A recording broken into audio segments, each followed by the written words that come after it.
नमस्कार दोस्तों। मैं देश नहीं बिकने दूंगा, मैं देश नहीं झुकने दूंगा। बहुत हुई महंगाई की मार अब की बार, बहुत हुआ भ्रष्टाचार अब की बार, बहुत हुआ नारी परवार अब की बार।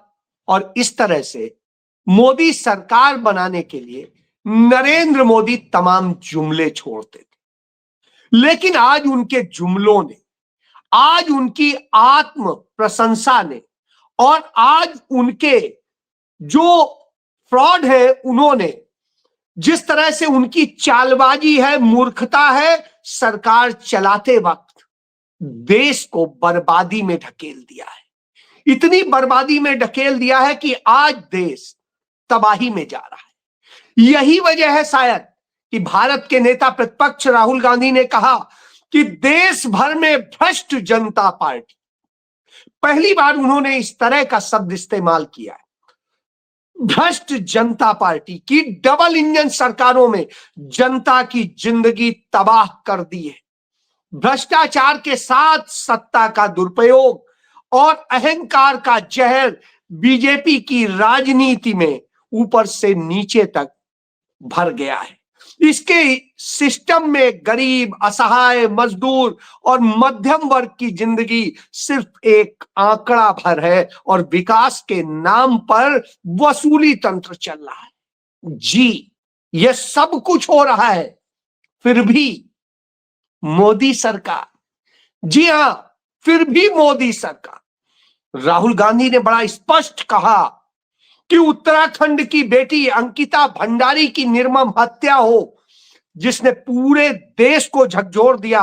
लेकिन सवाल आज फिर वही है कि सत्ता के संरक्षण में बीजेपी का के किस वीआईपी को बचाया जा रहा है। कानून सबके लिए बराबर कब होगा, सवाल है, बड़ा सवाल खड़ा है। राहुल गांधी ने यह भी खड़ा किया कि उत्तर प्रदेश में उन्नाव कांड ने पूरे देश को दिखा दिया कि भारत में भारतीय जनता पार्टी क्या कर रही है, उसका सत्ता का गुरूर क्या है, कि अपराधियों के हौसले बुलंद हैं, उनको बचाया गया। बार बार कितनी कीमत चुकानी पड़ेगी। उन्होंने कहा कि इंदौर में जहरीला पानी पीकर बच्चे मर रहे हैं, बुजुर्ग मर रहे हैं, महिलाएं मर रही हैं, सब मर रहे हैं। कौन पूछ रहा है? हरियाणा हो, दिल्ली हो, गुजरात हो, सब जगह काले पानी, दूषित जल की आपूर्ति की शिकायतें आ रही हैं। गुजरात में 47% ही पानी सही है, बाकी यानी 53% पानी की हालत अपने आप में दयनीय है।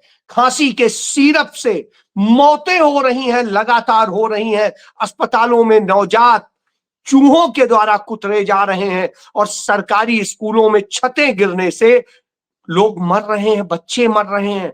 भ्रष्टाचार की सीधी मार, पुल गिरते हैं, सड़कें धंसती हैं, ट्रेन हादसों में परिवार के परिवार मिट जाते हैं। बीजेपी सरकार हर बार वही करती है, फोटो फोटो के ऑप्शंस ढूंढती है, फोटो, ट्वीट और मुआवजे की औपचारिकता। तो मोदी की डबल इंजन जो चल रहा है, लेकिन अरबपतियों के लिए वो काम कर रहा है, आम भारतीयों के लिए नहीं, अरबपतियों के लिए। भ्रष्टाचार की डबल इंजन सरकार है, विकास की नहीं, तबाही की रफ्तार है, जो बुलेट की स्पीड से चल रही है। हर दिन किसी न किसी की जिंदगी कुचल रही। जी, इसीलिए राहुल गांधी ने इसे भ्रष्ट जनता पार्टी कहा। बहुत दिनों बाद, या कहेंगे भारत के इतिहास में पहली बार, किसी नेता प्रतिपक्ष ने इस तरह कहा होगा। आज यह हालत हो गई है। और वहीं भारत के नेता प्रतिपक्ष राज्यसभा मल्लिकार्जुन खड़गे कहते हैं कि मैं देश नहीं झुकने दूंगा का जुमला देने वाले आज क्या कर रहे हैं, देश को कैसे झुकाए हुए। आपको याद होगा 2020 में किस तरह से गालवान घाटी में क्या हुआ था, वो आपसे किसी से छिपा नहीं है। और आप यदि याद करिए तो मैं उनकी तस्वीरें दिखा देता हूं जो शहीद हुए थे। ये थे वो 20 हमारे जवान, कर्नल समेत, जिनको चीन की सेना ने पीट पीट कर मार डाला था। जब ये मार डाले गए, इसके पहले कभी ऐसा नहीं हुआ था, लेकिन यह हुआ। अब तब तो ड्रामा किया था, खबरें बनाने के लिए, हेडलाइन बनाने के लिए कहा हमने कंपनियों के टेंडर चीनी कंपनियों के रद्द कर दिए, ये कर दिया, वो कर दिया। और हुआ क्या? उसी चीन से गले मिलने के लिए व्याकुल नरेंद्र मोदी कैसे बौखलाए घूमते हैं, वह देखने को मिला। और उसके बाद अब सरकार फैसला ले रही है, इतने सैनिकों की शहादत देने के बाद उन्हें क्लीन चिट दे दी, और अब चीनी कंपनियों को लाल कारपेट बिछाकर, लाल आंखें नहीं, लाल कारपेट बिछाकर स्वागत करने की तैयारी है। भारतीय कंपनियों को नहीं, चीनी कंपनियों को यह मौका दिया जाएगा। डोनाल्ड ट्रंप रोज भारत को बेइज्जत कर रहा है, और रोजाना जिस तरीके से वो कर रहा है, भारत पर टैक्स लाद रहा है और सब कुछ कर रहा है, और उसके बाद में भी नरेंद्र मोदी उसके आगे सरेंडर है। और जब सरेंडर होते हैं तो सवाल तो होना चाहिए कि आखिर नरेंद्र मोदी कर क्या रहे हैं। ये तो बड़ी बड़ी बातें करते थे, और जब बड़ी बड़ी बातें करते थे तब ये हो रहा है। तो मैंने आपको कल बताया था, आज फिर दिखा देता हूं, खबर दैनिक भास्कर में छपी है। भारत पर अब आप 500% टैरिफ लगा सकते हैं ट्रंप, वजह रूसी तेल। अब आप सोचिए, भारत नए बाजार में जा रहा है इस साल 5 में, जिस तरीके से जा रहा है उसमें मैंने आपको बताया था कहीं 50 लाख है, कहीं 20 लाख है, कहीं 30 लाख है। इतनी आबादी वालों के आगे पीछे घूम रहे हैं, और जब यह घूम रहे हो तो सवाल होगा। तो यह स्थिति आज भारत की कर दी है, और जब यह हालत कर दी हो तब हमें सुनना चाहिए, देखना चाहिए नरेंद्र मोदी कहते क्या थे। My friend mister Donald Trump, यानी मागा, मागा प्लस मीगा तब बन जाता है मेगा। अब की बार ट्रंप सरकार। A few moments later, Prime Minister Modi came to see me. Sir, may I see you, please? अब आप सोचिए, इस तरह की स्थिति है, यह सत्य है, और यह सत्य आप देखेंगे तो आप जानेंगे। देखिए, my friend, India friend, the president of the United states of America, mister Donald Trump. हम सब खड़े होकर के नमस्ते ट्रंप, नमस्ते ट्रंप। ये आपको याद होगा कि किस तरह से इन्होंने गुजरात में किया था, जब कोरोना काल चल रहा था, हमारे सैनिक मार दिए गए थे। आप उस दौर में देखिए इस तरह से गुणगान कर रहे थे वो नरेंद्र मोदी।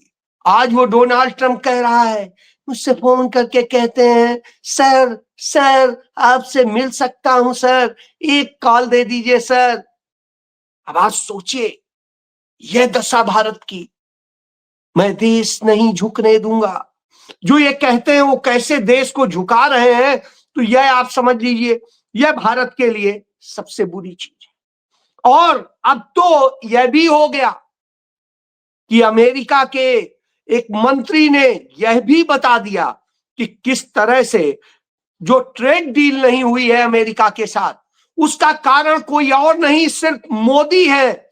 और प्रधानमंत्री मोदी ने जिस तरीके से किया है, जिन्होंने बताया है वो बीजेपी की और मोदी के समर्थक माने जाते हैं, जो वहां के कॉमर्स मंत्री हैं यानी वाणिज्य मंत्री हैं, और आप उनकी बात सुनकर के कहेंगे मोदी ट्रंप का फोन करने में झिझक रहे थे, ट्रेड डील नहीं हो पाई। हालांकि 3 हफ्ते बाद ही मोदी और उनकी सरकार बात करने को तैयार हो गए, लेकिन तब तक देर हो चुकी थी। मोदी को जब खुद का पीआर करना था तब तो सामने से कॉल था, sir may I see you please sir. और अब जब देश की बात आई तो इधर उधर से कर रहे थे। अमेरिका ने नीति तय की थी पहले आओ पहले पाओ, और ट्रेड डील भारत के साथ बड़े सस्ते में हो जाती, सब निपट जाता। लेकिन नरेंद्र मोदी अपनी दिखाने में, पीआर में इतना मस्त हो गए कि देश को झोंक दिया भाड़ में। और आज देश भारी ट्रेड डेफिसिट में है। जिस तरह की हालत में है, आप समझ लीजिए क्या हो सकता है। तो ऐसी स्थिति में नरेंद्र मोदी की विदेश नीति वास्तव में पेंडुलम बन गई है, पेंडुलम। और जब पेंडुलम बन गई हो तो सोचना पड़ेगा कि आज हो क्या रहा है। यही बात मल्लिकार्जुन खड़गे ने कही, मोदी सरकार की विदेश नीति एक वाइल्ड पेंडुलम की तरह कभी उधर झूलती है और उसका नुकसान भारत की जनता को हो रहा है। जी हां, यह हो रहा है। तो ऐसे में ध्यान भटकाने के लिए हिंदू मुस्लिम के अलावा और कोई चारा नहीं बचता है। तो अब आप समझ सकते हैं कि जिस तरह से सनातनियों की जीत बता रहा है यह दैनिक जागरण अखबार, मतलब एक मेडिकल कॉलेज की मान्यता रद्द होना सनातनियों की जीत है। एक मेडिकल कॉलेज जिसका नाम मां वैष्णो पर है, उसकी मान्यता रद्द होना सनातनियों की जीत है। और यह दैनिक जागरण बता रहा है, वह दैनिक जागरण जो मोदी का अखबार कहा जाता है, सनातनियों का अखबार। ये आप समझिए, ये देख लीजिए। तो यह स्थिति हो तो शर्म आती है कि हम किस देश में जीत रहे हैं और क्या कर रहे हैं। जब ये है तो आप सोचिए आपका देश कहां जा रहा है और कहां जाएगा। जिस तरह से अंकिता भंडारी के साथ होता है और सबके साथ होता है, ऐसे में क्या कहेंगे? तो राहुल गांधी सही कहते हैं कि जो हालत है वो समझनी होगी। इसीलिए राहुल गांधी ने कहा था, हमारा लक्ष्य है भारतीयों को भागीदारी देना और यह भारत सबका है, किसी एक का नहीं है। लेकिन यहां सबका नहीं, एक का किस तरह से किया जाता है देखिए। जनरल का शमशान घाट और एससी का शमशान घाट बनाया जाता है। यानी दलितों से भी कितनी नफरत है कि अलग शमशान घाट होगा, यह स्थिति है। और जब यह घिनौना रूप भारत में हो तो आप बताइए कौन सा भेदभाव मिट रहा है। संविधान की सरेआम सरकार धज्जियां उड़वा रही है। और जब सरकार उड़वा रही हो तो आप समझ लीजिए ये स्थिति है। और जुमलों की सरकार है, यह भी दिखा देता हूं। अंकिता भंडारी के साथ में जो घटना हुई, बीभत्स घटना हुई, तो 2023 में पुष्कर सिंह धामी ने क्या कहा था और 2026 में क्या कह रहे हैं, दोनों को देख लीजिए, तारीखें देख लीजिए। ये दोनों ट्वीट है। 2023 में कहते हैं, हमारी सरकार ने राजकीय nursing college Dob Shri coat का नाम दिवंगत बेटी अंकिता भंडारी के नाम पर रखे जाने का निर्णय लिया है। ये इन्होंने 16 सितंबर 2023 को कहा। और उसके बाद में 8 जनवरी 2026 को कह रहे हैं राजकीय nursing college Dob Srikot Pauri का नाम परिवर्तित कर स्वर्गीय अंकिता भंडारी नर्सिंग राजकीय nursing college Dob Srikot Pauri किया जा रहा है। अब आप सोचिए, यह स्थिति है कि 3 साल पहले वही बात कही थी, 3 साल बाद भी वही बात कर रहे हैं। और इस स्थिति में यह सरकार है। इस सरकार, आप ये सोचेंगे यही है, नहीं, इस सरकार को चलाने वाले कैसे हैं वह भी जान लीजिए। क्योंकि गुजरात मॉडल है तो इसलिए गुजरात मॉडल पे ही बात करूंगा कि गुजरात में किस तरीके से, जो राहुल गांधी ने कहा भ्रष्टाचार का मॉडल, वह भी देख लीजिए। वहां पर जो एक ठेका दिया गया सरदार वल्लभ भाई पटेल की शताब्दी वर्ष मनाने के लिए, जो उसमें शर्त रखी गई कि सिर्फ इन्हीं 5 फर्मों से खरीदना है और बनवाना है। अब उन्हीं से डब्ल्यू बनवाना है तो इसके लिए सबसे पहले क्या किया गया, जो जिस तरह से तय किया गया, और वो फर्में एक ही परिवार की है। कहीं एक फर्म का पति मालिक है, एक की पत्नी मालिक है, एक का दूसरा रिश्तेदार मालिक है, एक का दूसरे रिश्तेदार मालिक है, और सब मिला के वही। और उसके चयन के लिए जो कमेटी बनाई गई, उसका किसको प्रमुख बनाया गया? पंकज मोदी को। वही पंकज मोदी जो नरेंद्र मोदी के भाई थे और सूचना विभाग में कर्मचारी थे, 3rd क्लास कर्मचारी थे। उन्होंने प्रमोट करके उन्हें 1st क्लास अधिकारी बना दिया था। जबकि उनके साथ के दलित हो, आदिवासी हो, दूसरे जो समुदाय के सेम उनसे सीनियर थे, उनमें से किसी को यह प्रमोशन नहीं मिला, उन्हें ही मिला। तो अब उस कमेटी का हेड इन्हें बनाया जाता है। ये कोई स्पेशलिस्ट है क्या? नहीं है, लेकिन साहब बना दिया जाता है और उन्हें भत्ता दिया जाएगा, उन्हें गाड़ी दी जाएगी, उन्हें और तमाम सुविधाएं दी जाएंगी। इस तरह से किया जाता है। अब आप सोचिए, ये भारत का गृह मंत्रालय करता है। जो लोग कहते हैं ना मोदी ने अपने परिवार के लिए क्या किया, तो ये जान लीजिए इस तरह से परिवार के लिए इतने छोटे छोटे भी करते हैं। बड़े की तो छोड़ दीजिए, बड़े का सबको पता है कि आज उनके परिवार का कोई ऐसा नहीं है जो अरबपति ना हो गया। तो अब समझ लीजिए, वहां ईडी नहीं जाएगी, वहां सीबीआई नहीं जाएगी, वहां इनकम टैक्स नहीं पूछेगी, वहां पुलिस नहीं पूछेगी, लेकिन यहां होगा। तो जब यह स्थिति होती है तो बिल्कुल सही है। तो मजाक उड़ाने वाले सिर्फ मजाक उड़ाते रहेंगे और यही होता रहेगा, क्योंकि सब आरएसएस की सरकार चल रही है। आपको बताया था कल कि कैसे इंदौर के कलेक्टर को यानी डीएमडीसी को और वहां के मेयर और आयुक्त को सबको तलब कर लिया था आरएसएस ऑफिस में। और जब उनको तलब कर लिया गया हो तो आप सोचिए, इस तरह से शरणम संघम शरणम गच्छामि, ये देख लीजिए, शरणम संघम गच्छामि, यह है सच। तो इस तरह से आज देश चल रहा है। जब ये चल रहा हो तो आप कहेंगे नहीं भाई इनके लोग बड़े काबिल है, इसलिए होगा। तो काबिलियत भी दिखा देता हूं। मनसुख मांडविया है इनके खेल एवं युवा मामलों के मंत्री और श्रम एवं रोजगार के मंत्री। तो देश के युवाओं का भविष्य भी गर्त में है और देश में रोजगार भी नहीं मिल रहा है, श्रमिकों की हालत खराब। उधर इसके पहले वो स्वास्थ्य मंत्री थे, तो स्वास्थ्य मंत्रालय का भी पूरा बेड़ा गर्क हुआ। तो अब जो ये मंत्री जी हैं, खेल के संदर्भ में पश्चिम बंगाल में एक मीटिंग कर रहे थे, एक प्रेस कॉन्फ्रेंस करके बता रहे थे। और जब बता रहे थे तो आप देखिए कितना ज्ञान है। इन्होंने अभी 2021 में पीएचडी भी कर लिया, उसके पहले एमए भी कर लिया था, उसके पहले पशु चिकित्सक भी बन गए थे और सब कुछ। तो अब देखिए, सुनवाता हूं। फेडरेशन आज सरकार, फुटबॉल फेडरेशन और सभी हमारी 14 क्लब, जिसमें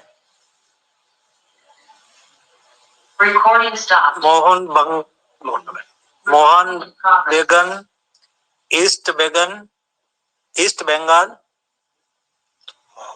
मोहम्मदन, इंटर काशी, मुंबई, चेन्नई, दिल्ली। अब आप समझ लीजिए, ये स्थिति है। साथ में बैठा व्यक्ति धीरे से बोल भी रहा है, तब भी इन्हें नहीं समझ में आ रहा है। मोहन बागान को नहीं बोल पा रहे हैं, मोहम्मदन क्लब को नहीं बोल पा रहे हैं, बंगाल का नाम नहीं ले पा रहे हैं। अब आप सोचिए, ये पढ़े लिखे लोग हैं। तो वैसे ही नरेंद्र मोदी डोनाल्ड ट्रंप को क्या बोलते हैं, अब आप सोचिए किस तरह से बोलते हैं। वो आपने सुना ही है, डोनाल्ड ट्रंप। तो इसी तरीके से तमाम चीजें सामने आती हैं। दोनों का ज्ञान है और इनका मैंने इसलिए बताया कि ये उस सीट से चुन के आते हैं जो गांधी जी की जन्मस्थली है। और इनके ज्ञान की भी आपको एक थोड़ी सी दिखा देता हूं कुछ, तो आपको पता चल जाएगा। इंडिपेंडेंट कैसे लिख रहे हैं, इंडिपेंडेंट देख लीजिए, हैप्पी इंडिपेंडेंट डे देख लीजिए, स्पेलिंग देख लीजिए। ये स्थिति है, ये 2013 का है। अब इसके बाद देख लीजिए, ये मिस्टर राजमोहन गांधी इंडियन, आप पढ़िए, देखिए विजुअलाइज कैसे क्या लिखा है, फ्यूचर क्या है बीजेपी, मतलब आप देखिए। इसके बाद देखिए ट्राई कैसे लिख रहे हैं, ये देख लीजिए, ठीक है। अब आप देखिए, देखते चलिए ये कैसे लिख रहे हैं, मतलब nation of father, father of nation की जगह क्या लिख रहे हैं, इसी तरीके से। तो ये स्थिति है और ये स्थिति हो तो स्वाभाविक सी बात है, बात करनी चाहिए। तो इस तरह के लोग, हमें आज भी याद आता है फातिमा बेगम हुआ करती थी, जिन्होंने ज्योतिबा फूले के साथ और सबके साथ मिल करके जिस तरह से भारत में ज्ञान की गंगा बढ़ाई थी, और उन्होंने किस तरह से सावित्रीबाई फूले और ज्योतिबा फूले के साथ मिलके, और जो पहले 3 शिक्षक थे उनमें से ये एक थी, तो फातिमा शेख वो शिक्षा की ही बात करके गई थी। और ये शिक्षित मंत्री हमारे देश में बैठे हैं, ऐसा प्रधानमंत्री बैठा है, उसकी अंग्रेजी आपने सुनी थी जब नमस्ते ट्रंप करा रहे थे या वो करा रहे थे। तो अब आप समझ लीजिए, नहीं आता है मत बोलिए, सीधे से कह दीजिए हिंदी में लिख के दे दो भाई। अब पढ़ने चक्कर में तो ये, लेकिन पीएचडी है साहब, ऐसी ऐसी डिग्रीधारी लोग, तो देश का बेड़ा गर्क होना तय है। और राहुल गांधी ने यह बात कह दी। तो भ्रष्टाचार भी इनके पास है, बेटियों का भी सब कुछ लूटने का है, और बर्बादी का भी है, झुकने का भी है, कोई ऐसी चीज नहीं है जो बाकी है। तो नरेंद्र मोदी ने ये किया है देश में।